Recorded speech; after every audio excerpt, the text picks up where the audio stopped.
जय हिंद दोस्तों। आज के इस वीडियो में हम लोग बात करने वाला है क्लास 9 सिविक्स यानी नागरिक का चैप्टर नंबर 2 लोकतंत्र क्यों और क्या, यानी लोकतंत्र क्या और क्यों। जी हाँ दोस्तों, आज के इस वीडियो में हम लोग बात करने वाले हैं एमसीक्यू क्वेश्चन जिससे हमारा बनता है, जो कि बहुत ही ज्यादा इंपॉर्टेंट है। आइए एक एक करके समझते हैं। सबसे पहला है ऑब्जेक्टिव कि लोकतंत्र का सबसे सामान्य अर्थ क्या है। यहाँ लोकतंत्र का मतलब ही आपको पूछा कि क्या होता है।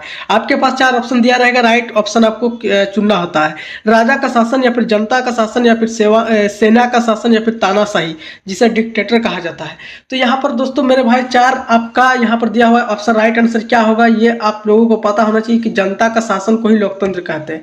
यानी कोई भी लोकतांत्रिक देश हो उसमें जनता का शासन होता है। जनता अपने चुने हुए या फिर अपने मत के सहायता से सरकार को चुनती है, जो सरकार जनता के प्रति काम करे। यहाँ पर जनता के लिए, जनता के प्रति उत्तरदायी होनी चाहिए, काम करनी चाहिए, तभी जाके वो लोकतंत्र कहलाता है।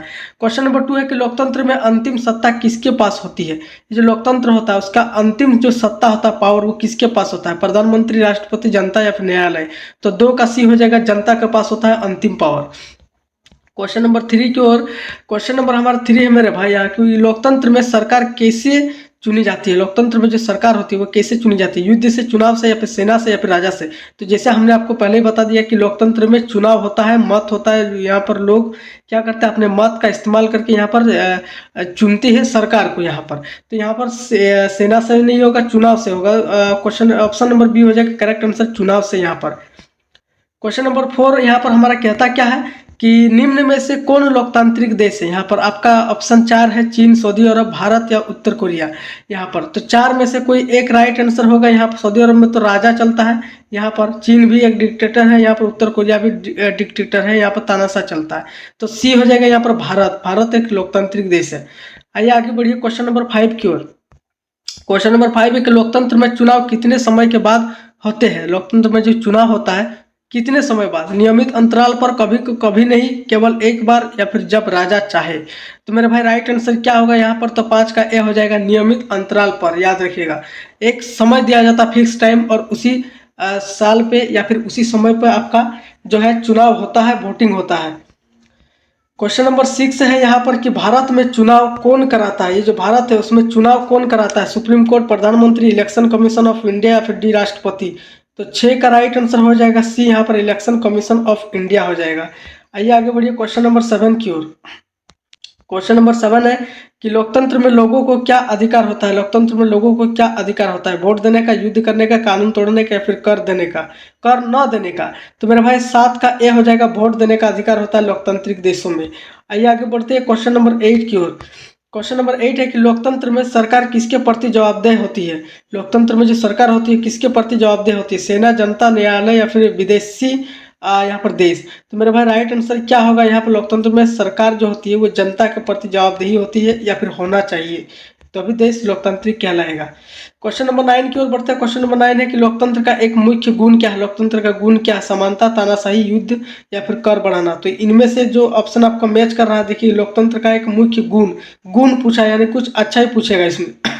लोकतंत्र का गुण क्या है, तो यहाँ पर सबको समानता देना, या फिर सबको समान अधिकार देना, यही लोकतंत्र होता है। यहाँ पर सबको समान यहाँ पर ना ही तानाशाही, ना ही युद्ध कराना, ना ही कर को बढ़ाना।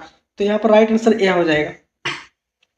क्वेश्चन नंबर 10 है मेरे भाई कि लोकतंत्र में नागरिकों को क्या मिलता है। क्या मिलता है लोकतंत्र में नागरिकों को, अधिकार और स्वतंत्रता, या फिर केवल कर्तव्य, या फिर केवल कर, या फिर केवल आदेश। तो 10 का ए हो जाएगा, अधिकार और स्वतंत्रता मिलती है लोकतांत्रिक देशों में।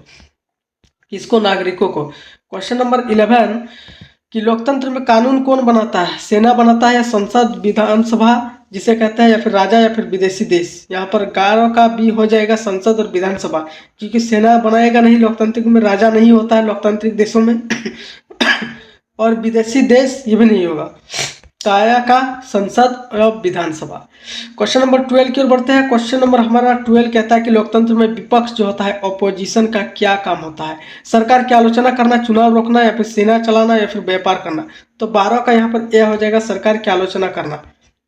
क्वेश्चन नंबर यहाँ पर 13 हमारा है कि लोकतंत्र में निर्णय कैसे लिए जाते हैं, चर्चा और बहुमत से, या फिर राजा के आदेश से, या फिर सेना के आदेश से, या डी विदेशों के आदेश से। तो 13 का यहाँ पर ए हो जाएगा, चर्चा और बहुमत से ही यहाँ पर निर्णय लिया जाता है लोकतंत्र में। क्वेश्चन नंबर 14 है हमारा कि लोकतंत्र क्यों आवश्यक है। बहुत ही ज़्यादा इंपॉर्टेंट है, बीबीआई क्वेश्चन है, याद रखिएगा। लोकतंत्र आवश्यक क्यों, क्यों जरूरी है लोकतंत्र का किसी भी देश का लोकतांत्रिक होना फायदा क्या होता है या फिर जरूरत क्यों है। तो जनता की भागीदारी के लिए, या फिर युद्ध करने के लिए, या फिर कर बढ़ाने के लिए, या फिर व्यापार बंद करने के लिए। देखिए कौन सा ऑप्शन आपका मैच कर रहा है। तो देखिए युद्ध करने के लिए लोकतांत्रिक नहीं है आवश्यक, कर बढ़ाने के लिए भी नहीं है, व्यापार बंद करने के लिए भी नहीं है, जनता की भागीदारी के लिए है, ये मैच कर रहा है। ऑप्शन है हो जाएगा।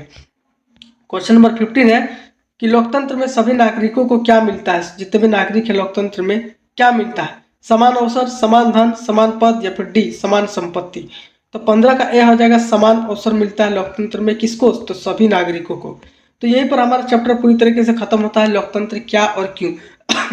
दोस्तों वीडियो अच्छी लगी तो वीडियो को लाइक कीजिए, चैनल पर नए हो तो सब्सक्राइब करके रखना। बाकी मिलते हैं नेक्स्ट वीडियो में, तब तक के लिए जय हिंद।